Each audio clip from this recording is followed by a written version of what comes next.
வணக்கம் நண்பர்களே, நான் உங்கள் கிரிதர். ஷியோமி ஒரு புதிய ப்ளூடூத் இயர்ஃபோன் இந்தியாவில் லான்ச் பண்ணியிருக்காங்க. இதோட விலை பார்த்தீங்கன்னா 1500 ரூபா. Model name MI sports bluetooth earphone basic அப்படின்னு போட்டிருக்காங்க. ஸோ இந்த ப்ளூடூத் இயர்ஃபோன் எப்படி இருக்கு, இது நீங்கள் வாங்கலாமா வேணாமா அப்படின்னு தெரிஞ்சுக்கிறதுக்கு இந்த பதிவை கடைசி வரைக்கும் பாருங்க.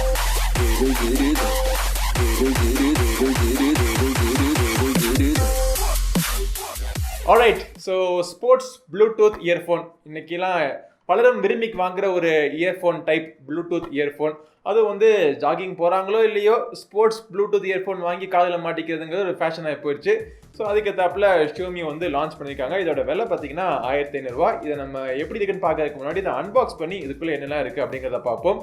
பாக்ஸ் பேக்கேஜிங் பார்த்தீங்கன்னா ஆரஞ்சு கலரில் முன்னாடி இந்த இயர்ஃபோனுடைய பிக்சர் போட்ட மாதிரி ஒரு பிராண்டிங்லாம் போட்டிருக்காங்க. பின்புறத்தில் இந்த ப்ராடக்டினுடைய பல இன்ஃபர்மேஷன் கொடுத்துருக்காங்க. இந்த இயர்ஃபோன்ஸ் தவிர ஒரு யூசர் மேனுவல், எக்ஸ்ட்ராவா 4 பேர் ஆஃப் இயர் டிப்ஸ் கொடுத்துருக்காங்க. அப்புறம் சார்ஜிங் கேபிள், அவ்வளோதான் இருக்குது. ஒன்றும் பெருசாக வித்தியாசமாலாம் இல்லை. சாதாரணமாக ஒரு இயர்ஃபோன்ஸ், ப்ளூடூத் இயர்ஃபோன்ஸ் நம்ம நிறைய பார்த்துட்டோம் நம்ம சேனலில். நம்ம பார்க்காத டிசைன் கிடையாது, பார்க்குறதுக்கு ஒன்றும் வித்தியாசமாலாம் ஒன்றும் இல்லை. ஒரு பேசிக்கான ஒரு இயர்ஃபோன்ஸ். இந்த மாடல் நேமே பேசிக் தானே வச்சுக்கோங்களேன்.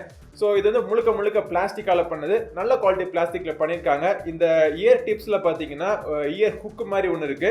ஸோ காதில் நீங்கள் இதை வைக்கிறப்போ இந்த இயர் ஹுக் காதுக்குள்ளே போய் ஃபிட் ஆகிக்கிறதுனால காதுலேருந்து இந்த இயர் டிப்ஸ் கீழே விழுகாமல் இருக்கும் அப்படின்னு அவங்களோட டிசைன் பண்ணியிருக்காங்க. அதுக்கேற்றாப்புல இந்த டிசைனும் ஃபிட்டிங்கும் நல்லா தான் இருக்குது. பட் மித்தபடிக்கு இந்த மீடியா கண்ட்ரோல் சென்டர் பார்த்தீங்கன்னா 3 பட்டன் மீடியா கண்ட்ரோல் சென்டர் கொடுத்துருக்காங்க. Plus minus volume up down, இல்லாட்டி ட்ராக் அப் டவுன் படிக்கிறதுக்கு.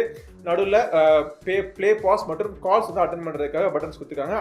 அதுக்கு மேலேயே பார்த்தீங்கன்னா மைக்குக்கும் ஒரு சின்ன ஒரு துவாரம் கொடுத்துருக்காங்க. இதை சார்ஜ் பண்ணுறதுக்கு மைக்ரோ யூஎஸ்பி போர்ட்டுங்கிறதுனால மைக்ரோ யூஎஸ்பி சார்ஜிங் போர்ட்டு ஒன்று கொடுத்துருக்காங்க. இந்த வயர்ஸ் ரொம்ப ஃபிலிம்ஸியாக இருக்குது. கொஞ்சம் திக்கான வயர் கொடுத்துருந்தாங்கன்னா நல்லா இருந்திருக்கும். ரொம்ப ஃபிலிம்ஸியான வயர் மாதிரி தெரியுது. இயர் டிப்ஸ்னுடைய குவாலிட்டியுமே பார்த்தீங்கன்னா அவங்க கொடுத்துருக்குற அந்த இயர் டிப்ஸ், இந்த எக்ஸ்ட்ரா ரப்பர் டிப்ஸ் பார்த்தீங்கன்னா அதுவுமே பார்த்தீங்கன்னா கொஞ்சம் ஃபிலிம்ஸியான ஒரு குவாலிட்டியில் கொஞ்சம் கம்மியாக இருக்கிற மாதிரி தெரியுது. பட் இயர் பட்ஸ்னு பார்த்தீங்கன்னா நல்லா திக்கான பிளாஸ்டிக் மெட்டீரியல் பண்ணியிருக்காங்க. காதில் போடுறதுக்கு ஃபிட்டிங் நல்லா இருக்குது. ரொம்ப ஹெவி வெயிட்லாம் கிடையாது, லைட் வெயிட்டாக தான் இருக்குது. ஸோ காதில் நீங்கள் போட்டுட்டு நீங்கள் ஜாகிங் போனீங்கன்னா கூட, ஒரு எக்ஸசைஸ் பண்ணுறோம், ஒரு ஜிம்மில் ஏதாச்சும் எக்ஸசைஸ் பண்ணால் கூட கீழே விழுகாத அளவுக்கு ஒரு நல்ல ஒரு ஃபிட்டிங் கிடைக்குது. ஒரு நாய்ஸ் ஐசோலேஷன், இதில் நாய்ஸ் கேன்சலேஷன் கிடையாது. நாய்ஸ் கேன்சலேஷன் இந்த பட்ஜெட்டில் வரவே வராது.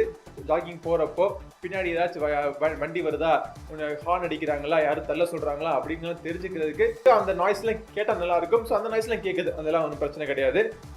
பட் இதோடைய சவுண்டு குவாலிட்டி ரொம்ப முக்கியம். சவுண்டு குவாலிட்டி எப்படி இருக்குன்னா, பேஸ் நல்லாவே இருக்குது. ஒரு ப்ளூடூத் இயர்ஃபோன்ஸ் நம்ம கன்சிடர் பண்ணி பார்க்குறப்போ பேஸ் ரொம்பவே நல்லா இருக்குது. இதுலேருந்து வர்ற பேஸ் சுற்றி உங்களை மூழ்கி அடிக்கிற மாதிரி ஒரு சரௌண்ட் எஃபெக்ட்ல நல்லாவே இருக்குது. சவுண்ட் ஸ்டேஜிங்கும் நல்லா இருக்குது.